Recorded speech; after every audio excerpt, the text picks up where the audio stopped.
Hildegard Wortmann, the BMW. Well, Hildegard, thank you very much for having us here on the Detroit Auto Show. And we talked about 2 years ago in New York for the introduction of the i3.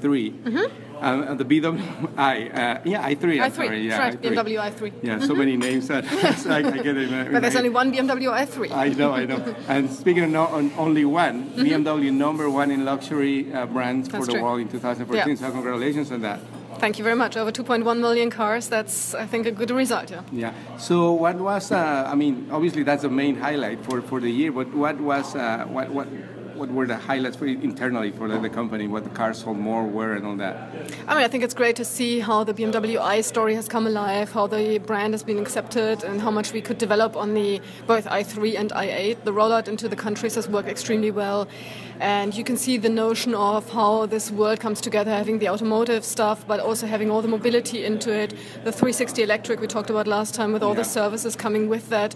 So it's no longer just the car itself; it's a complete ecosystem that comes with the car, and that has been greatly accepted by customers. And as we both were on the Las Vegas show last week, you see how the digital world with the automotive world comes closer and how these two merge together.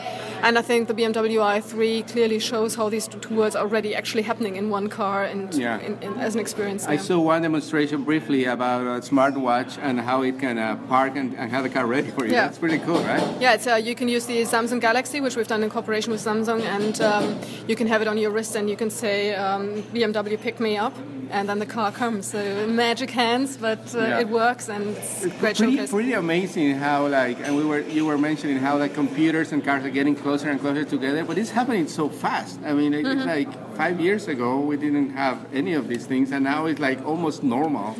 But you know what? I think it depends also on when you look at the e-mobility stuff. There's a lot of stuff that you can do through apps which really add value to the customer in using it. So I think what is changing now, we're coming from a world where all sorts of apps were available, but where they're more the playish, fun, entertaining type of thing. Whereas now you see much more really adding value to the customer. For example, if you take the BMW i remote app, it's, you can open your car from the distance. You can, if your wife wants to drop the shopping bags, but you are not at your car, you can open the car for her. She can drop the bags and close the car again.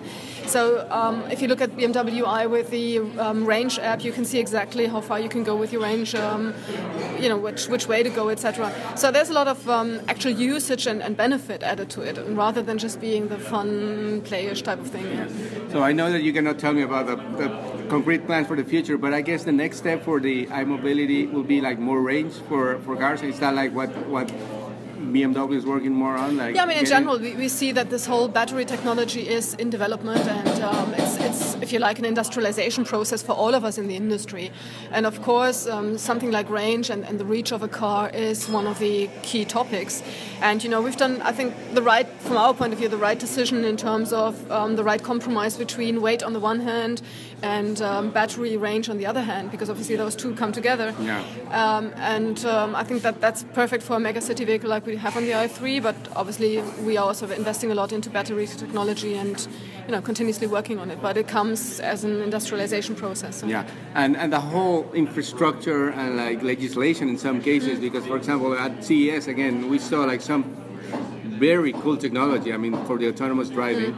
And almost like BMW, I remember for the Hydrogen 7 Series, almost 7 years ago, I think it was in LA, the mantra was we're ready when you are ready for us. And that's the case in many things with these cars. Compared to hydrogen, I think here we are talking really about something that has already arrived. It's not future technology. It is, it's fully working. We have the cars on the ground. You see more and more of the plug-in hybrids. The X5 plug-in hybrid will be a sensation.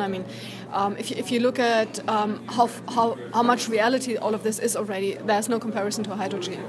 And if you look into, there could always be more charge stations, and we want to have more fast charging stations, etc. The infrastructure has to develop, yes, clearly. And we wish that there would be more support also from governmental side, etc. So we have to all work on this together to further exploit it. But it is already there, so that's a big difference to when you said we're working all together, I guess there's a consortium of automotive manufacturers, right? They work together with in the European Union and here in the States, as a whole, because these things are common. A navigation system that recognizes stop signs and traffic lights are going to be the same for a BMW or for any other car brand, right? Well, it depends. I mean, there's certain technologies, and certainly like the topic, as you mentioned, on the infrastructure is something that concerns all of us and that we all work together on. And depending on the different countries, there are different initiatives and so on. But on things like driver assistance systems, I think that's sometimes very brand specific. Yeah? So for us, for example, autonomous driving, I mean, you know, BMW is the ultimate driving machine and fun to drive and all of that. So for us, it's not about taking this driving fun away from the customer, but leaving the driving fun whenever the situation allows to have fun driving. But when it's not fun, for example, when you're stuck in a traffic jam, then we might as well take away the hassle from the customer and let him drive autonomously.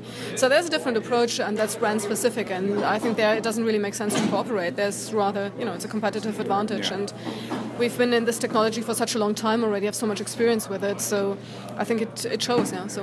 Yeah.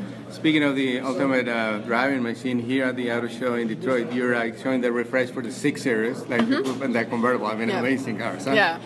I mean, I love it. For me, it's really the benchmark in sporty but yet very elegant, luxurious cars. And if you look, the changes we have done to the front and the rear, and with the LED lights on and so on, the coupe and the convertible clearly have become much sharper in terms of sportiness and I would call it even edginess in terms of really being sporty.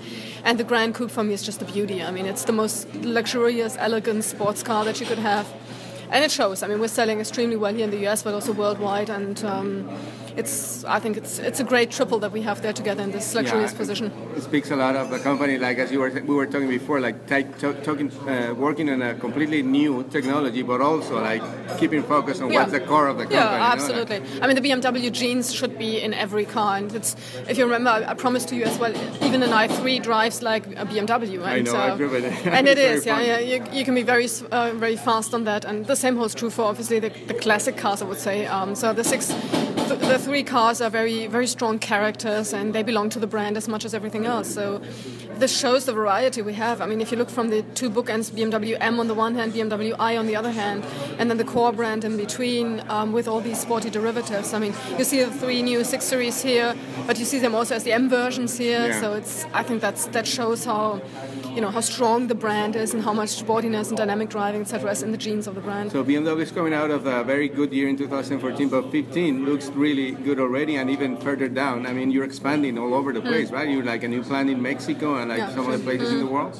Yeah, I mean, for us, clearly, it's a growth strategy, and over the last years, I think we've successfully shown that this is our path ahead, and I feel really, really good about it because I think we all set. We have lots of things ready and prepared at the right timing, and I think the strategy is really working. So I'm looking forward to that. Should be a strong 2015. The results are there, so yes, luckily. Congratulations again. Thank you very much for your time. I know you're really busy. Thank you for your interest. Thanks. Enjoy the show and go and have a look at the M6. That's a star. Oh well. Thank